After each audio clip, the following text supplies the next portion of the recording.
मेरे ये आत्मन, आइए आज के दर्शन में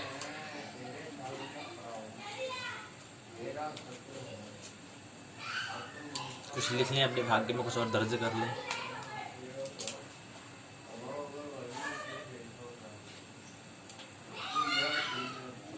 ऐसे अनार कोई न रहे बीमार, ऐसे सन स्टार सूर्य और जैसे ज्योतिर्मय ज्योतिषाचार्य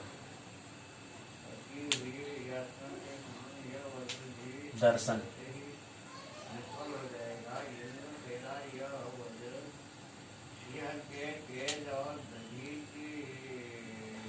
ASJ दर्शन में आइए प्रवेश करें। अब इसको थोड़ा रूपांतरण करेंगे हम। ए का मतलब होता है ओम, जिसको समझने के लिए क्या हो रहा पूरा ये चर्चा हो रही है, और ये स्वयं हमें करना पड़ता है। श्री स्वास्थ्य की हमें स्वयं क्या करना पड़ता है, अनुभव में लाना होता है। ये केवल सत्संग से ओम का दर्शन होगा, ओम का स्मरण सत्संग से हो सकता है, बाकी ये अनुभूति अनुभव से आएगा। ये बात हमें ख्याल लेंगे।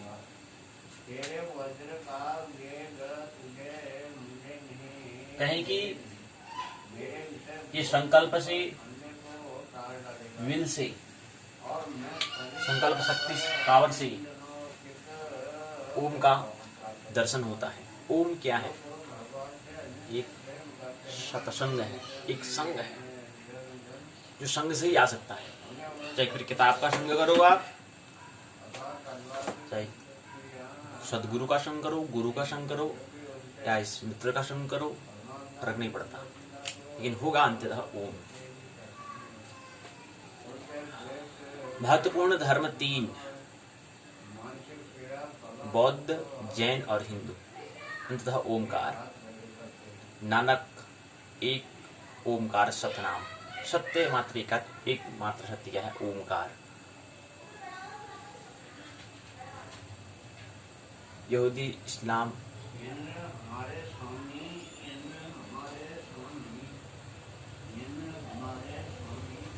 ये धर्म भी क्या है? ओम तक ही पहुंचते हैं। धर्म एक है, आत्मा एक है, अनुभूति भिन्न हो सकती है, अनुभव तो एक ही होगा। इस्लाम, यहूदी और ईसाई,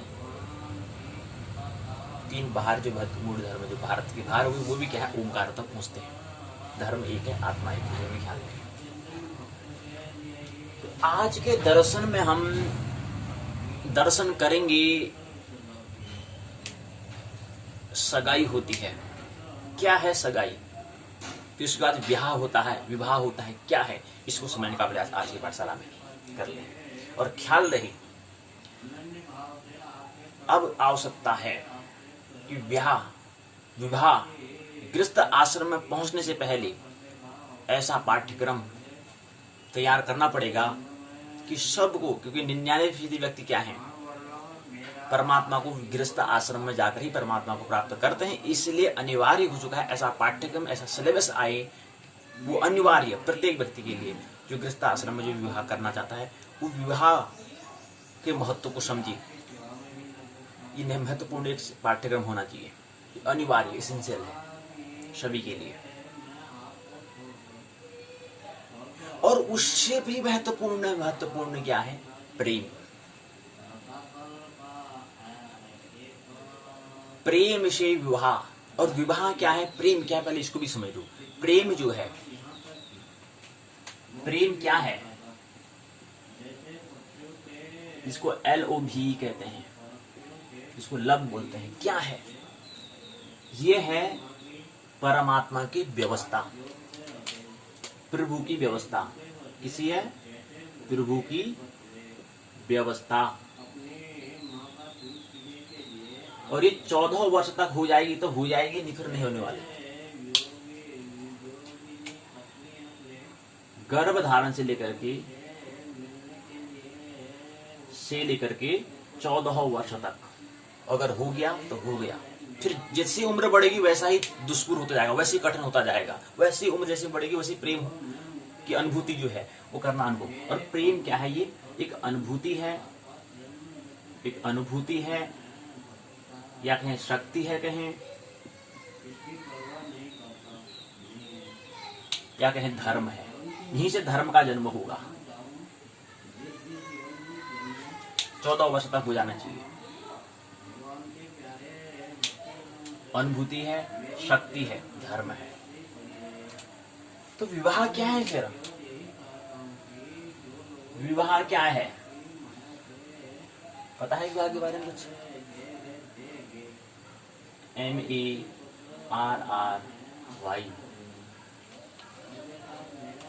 कहीं पूरी पूरी खाने गए होंगे, मस्ती पार्टी हार्टी में गए होंगे, क्या मतलब उसका कुछ समझा? पता ही नहीं है, बस यांत्रिक में चल रहा है। तभी एक उसका प्रमाण पत्र होना अनिवार्य होगा। पहले दिखाओ, आपने विवाह के बारे में कुछ समझा नहीं समझा, पहले प्रमाण पत्र दिखाओ, ये अनिवार्य है। क्योंकि फिर ऐसे ही व्यक्ति से भी क्या है, आगे फिर नई पीढ़ी का जन्म हो रहा है, न्यू जनरेशन का जन्म हो रहा है। वो कैसी हो रही है? वो जनसंख्या तो बढ़ते जा रही है, कैसे व्यक्ति हम दे पा रहे हैं? इस पर कोई विचार किया करना। विवाह जो है वो है सामाजिक व्यवस्था। विवाह क्या है? सामाजिक व्यवस्था है, सामाजिक व्यवस्था।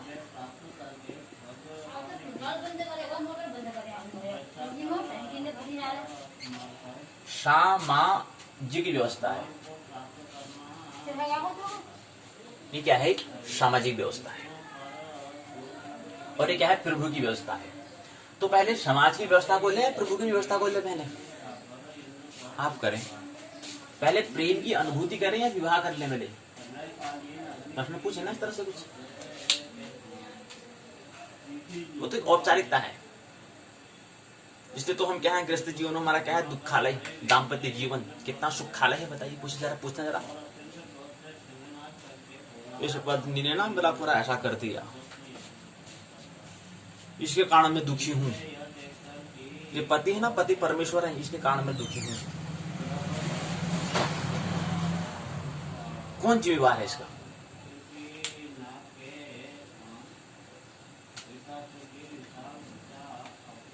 क्या व्यवस्था? तो हम प्रेम परमात्मा या प्रभु की व्यवस्था को समझे या सामाजिक व्यवस्था को पहले समझे? पहले किसको हम समझे?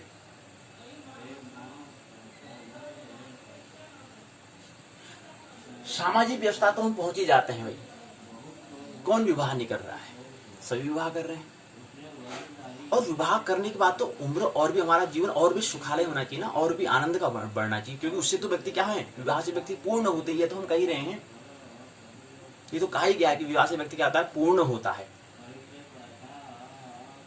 ये ख्याल लाने से पहले व्यक्ति, प्रत्येक व्यक्ति पूर्ण है, ये पहले ख्याल रहना चाहिए। प्रत्येक व्यक्ति में क्या है? स्त्री पुरुष।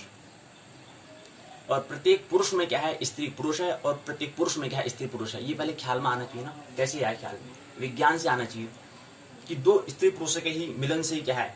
जीवन हमें मिलता है। इसमें दोहराई क्या है?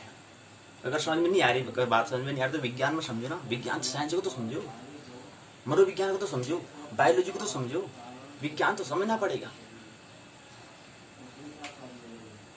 तो प्रभु की व्यवस्था को पहले हमें करना है, और सामाजिक व्यवस्था क्या करनी है उसको हमें बाद में समझना है। तो इसलिए हमें क्या करना है? प्रभु की व्यवस्था में ऐसा अपना वातावरण हमें बनाना है 14 उम्र तक। क्योंकि 14 उम्र के बाद क्या है? हमारा विचार आना प्रारंभ हो जाते हैं। उस समय फिर विचार हमारे आएंगे तो विचार कैसे होंगे? भावपूर्ण होंगे। ख्याल रही, अगर प्रभु की व्यवस्था करेंगे तो हमारे विचार तो आएंगे, लेकिन विचार न होकर भाव हो जाएगा। यही फर्क होता है विचार और भाव में। मस्तिष्क में नहीं, हृदय के तल पर। तो अनुभूति से भाव का जन्म होता है। और ये सामाजिक व्यवस्था क्या है? अनुभव है। ये जो है इसकी उम्र क्या है? 21 वर्ष से लेकर के 28 वर्ष के मध्य यह समय होता है। ये औपचारिकता होती है। लेकिन हम क्या कह रहे हैं, हम ये कहना चाह रहे हैं कि जो 21 वर्ष से 28 वर्ष का जो विवाह होगा, उससे होने से पहले आप पहले आत्मनिर्भर बन जाओ। आप 14 वर्ष तक या 21 वर्ष का जितना आपको समय है, क्योंकि गर्भ धारण से लेकर के आपका जो समय है 21 वर्ष तक क्या बन जाओ, आत्मनिर्भर आप बन जाओ। आप पहले आत्मा का दर्शन कर लो, आत्मबोध आपको हो जाए, आत्मबोध आपको हो जाए। फिर जब आत्मबोध होगा, यहां से जब प्रभु की व्यवस्था ये आपने समझा, तो इसी व्यवस्था से आगे हम अगर क्या करेंगे, विवाह में अगर गृहस्थ आश्रम में जाएंगे तो मान लेते लीला बन जाएगा, ये केवल खेल बन जाएगा। तो हम ये नहीं कहेंगे हम पति के कारण दुखी हैं, पत्नी के कारण दुखी, ये नहीं कह सकते हैं। क्यों? क्योंकि पहले ही प्रभु की व्यवस्था को हमने समझ ली है। 14 वर्ष तक हमने अनुभूति भाव का हमने प्रेम पूर्ण हो चुके हैं। 21 से 28 वर्ष में विवाह एक औपचारिकता होता है। और वैसे आपकी कितने वर्ष तक हम रहते हैं संघ में? मुश्किल से 25, मुश्किल से 30 वर्ष। उम्र कितनी होती है? मुश्किल से 70 वर्ष, 80 वर्ष, या बहुत ही बहुत 100 वर्ष हो जाए। 100 वर्ष में आपने 25-30 वर्ष में विवाह किया, 70 वर्ष में अगर 30 अगर ऋण कर दे तो कितने बचे? 40 वर्ष।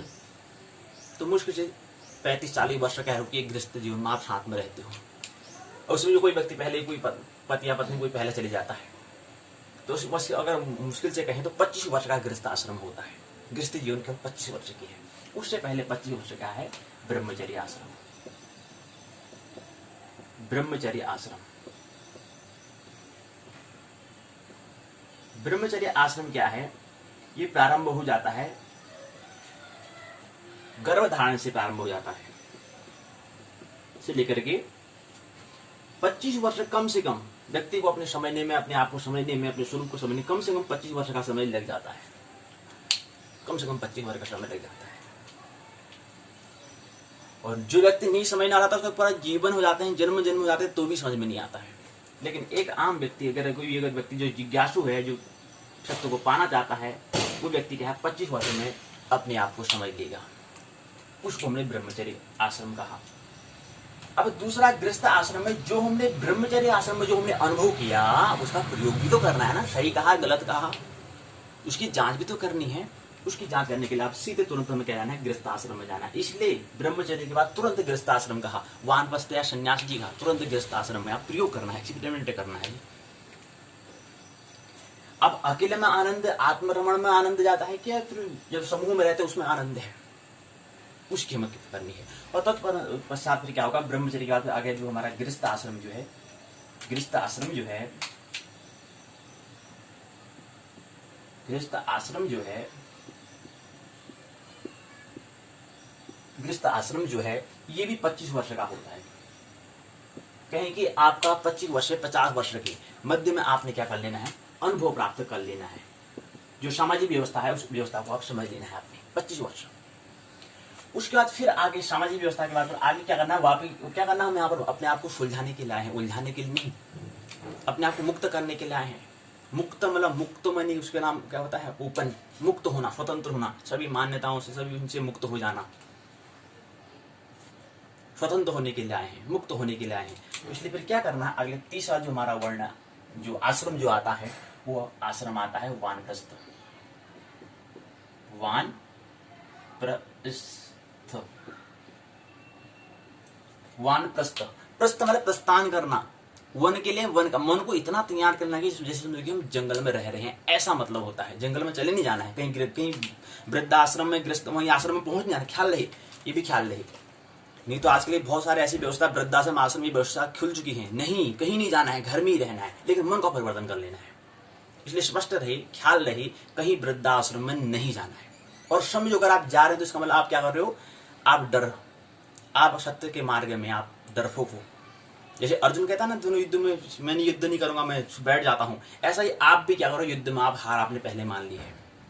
इसलिए कोई भी अगर वृद्धाश्रम में जहाँ खुला है वहां अगर जा रहे हो तो उसका मतलब पहले एक बार जरूर सोच लेना, अपने आप स्वयं प्रश्न कर लेना कि मैं सही कदम उठा रहा हूं या गलत। ये पहले आप कर लेना, क्योंकि कोई किसी को दुखी नहीं कर सकता, कोई किसी को सुखी नहीं कर सकता। ये हमें स्मरण रहना चाहिए, ख्याल रहना चाहिए। इसलिए कहीं वृद्धाश्रम में नहीं पहुंच जाना है। वहां रहने के लिए। वो भी क्या कर रहे हैं, वो भी तुम्हारे धर्म के नाम पे शोषण कर रहे हैं, ख्याल रहे। इसलिए तो यानी समय रहते जागो जागो, ताकि पता तो आ जाए कि कौन शोषण, क्या है सत्य, क्या है मिथ्या। शोषण सभी कर रहे हैं, इसलिए ख्याल रहे। जाने से पहले, कदम उठाने से पहले एक बात जरूर सोच लेना कि मेरे को वृद्धाश्रम में जाना, ये कदम मैं सही उठा रहा है गलत उठा रहा हूं, जरूर सोच लेना चाहिए। वानप्रस्थ का मतलब समझ ले, वानप्रस्थ मतलब वन के लिए रुख कर लेना है, जाना नहीं, घर में ही रहना है, लेकिन अपने मन को रूपांतरण कर लेना है।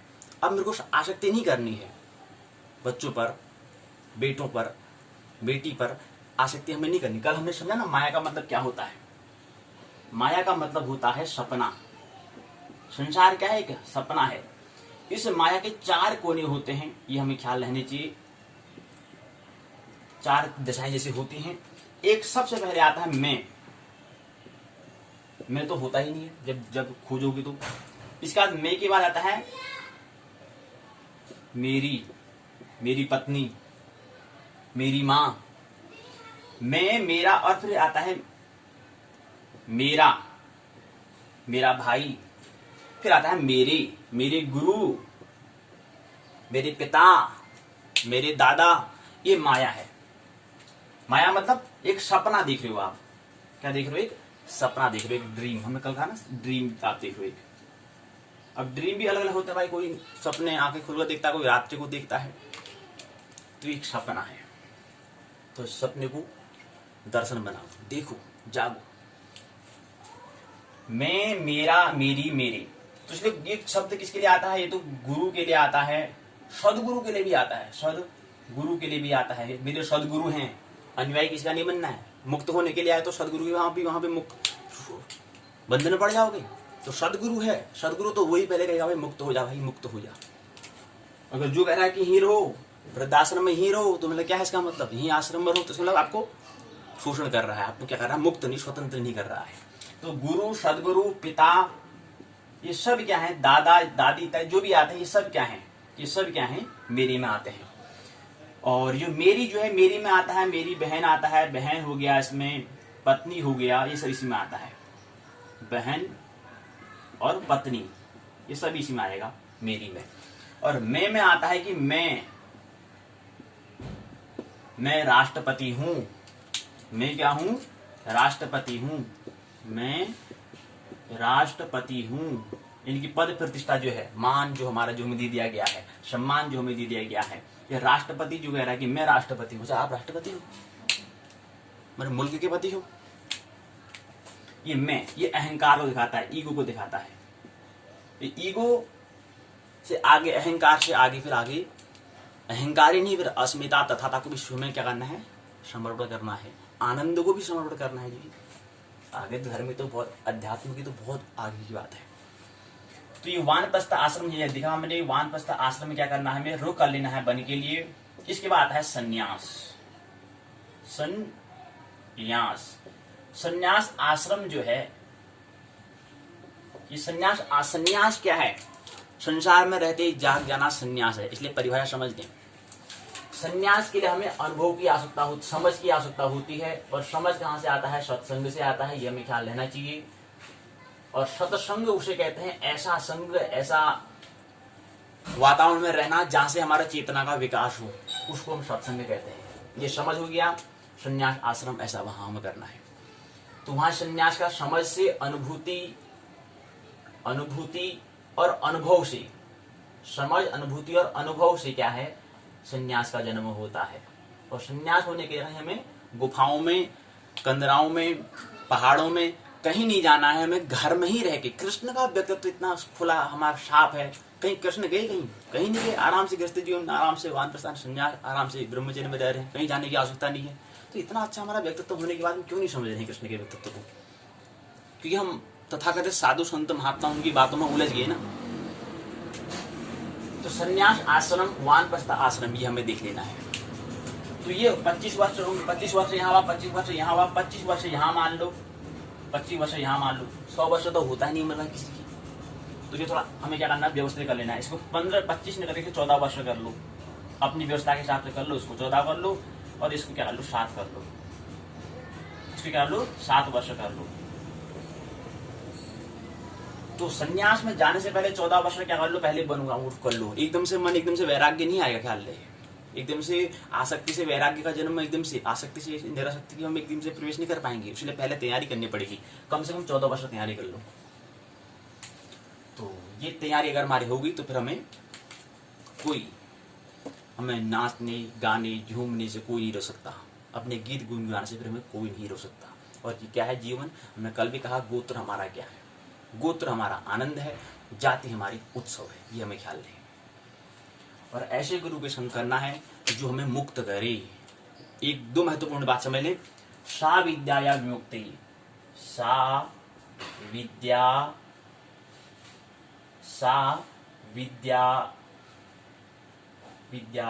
विमुक्तये, विमुक्तये। विद्या मतलब विद धातु से विद बनता है जानना। जानना जब हम जानेंगे तो मुक्त ही करता है हमें।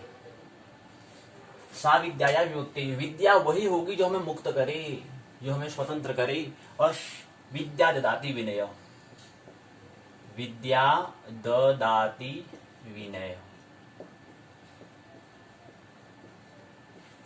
वृक्ष कबू फल न भके, नदी न संचयनी, परमार्थ के कारणे साधुंधरा शरीर। ये बात हमें समझ लें। तो विद्या ददाति विनय, विद्या जब हमारा जानना होता है तो हम विनम्र हो जाते हैं, समर्पण, विनम्रता का जन्म होता है। जैसे वृक्ष क्या होते हैं, फल लगने के बाद झुक जाते हैं, ऐसी जो साधु, जो संत, जो सदगुरु हैं, झुक जाते हैं, समर्पण कर देते हैं।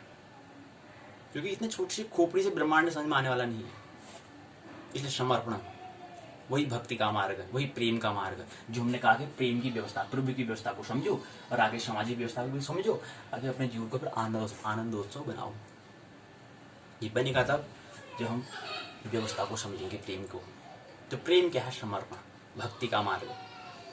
और फिर आगे प्रेम करेंगे, फिर यहाँ में गृहस्थ आश्रम में फिर आगे हम ध्यान करेंगे। ध्यान का भी महत्व है, देखें। तो यहाँ पर फिर हम क्या करेंगे, ध्यान करेंगे। प्रेम होने पहले कर दिया तो ध्यान आ जाएगा।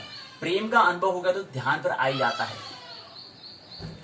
तो ध्यान से तो ज्ञान का जन्म होगा, बोध होगा, उसमें नई दृष्टि, कुछ दर्शन हमें होगा। और वही अनुभव फिर हमें क्या करेगा, मुक्त करेगा। तो ये प्रार्थना सभी क्या हो, मुक्त हो और अपने ढंग से जियो। वादी अनुयायी बनने की आवश्यकता बिल्कुल भी नहीं है, और मानने की आवश्यकता है नहीं, जानना। जानोगे तो ही। और विद्या का मतलब ही है जानना, विद धातु से मिला। और विज्ञान का मतलब भी वही है, साइंस का मतलब भी वही है। तो पहले साइंस को समझो, धर्म तो समझ में आ ही जाएगा, दर्शन तो समझ में आ ही जाएगा, योग तो समझ में आ ही जाएगा। पहले महत्वपूर्ण काम विज्ञान को समझो। मानना है जीवन को, मानना है, जानना है, जीवन को आनंद उत्सव पूर्वक जीवन जीना है। मेरी बातों को इतने प्रेम पूर्वक शांतिपूर्वक सुना, बहुत बहुत अनुग्रहित हूँ।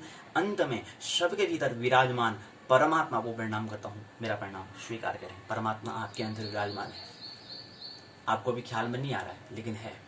वही कि सोई अवस्था, एक जागी अवस्था होती है, एक सोई अवस्था। एक होता है आत्मदर्शन हो जाता है, आत्मा का पता होता है। एक होता है आत्मा का पता नहीं होना, सोई सोई रहना आत्मा। तो आत्मा को समझ लेते क्या है ना, जगा लेना। और कभी भी कोई भी स्थिति आ जाए, आत्मा को बेचना नहीं है, क्योंकि प्रत्येक व्यक्ति मौलिक है, इंडिविजुअल है, एक दूसरा कोई हो नहीं सकता। 8 अरब जनसंख्या है तो प्रत्येक व्यक्ति मौलिक है, ये हमें ख्याल रहना चाहिए। श्री स्वास्तिक ओम।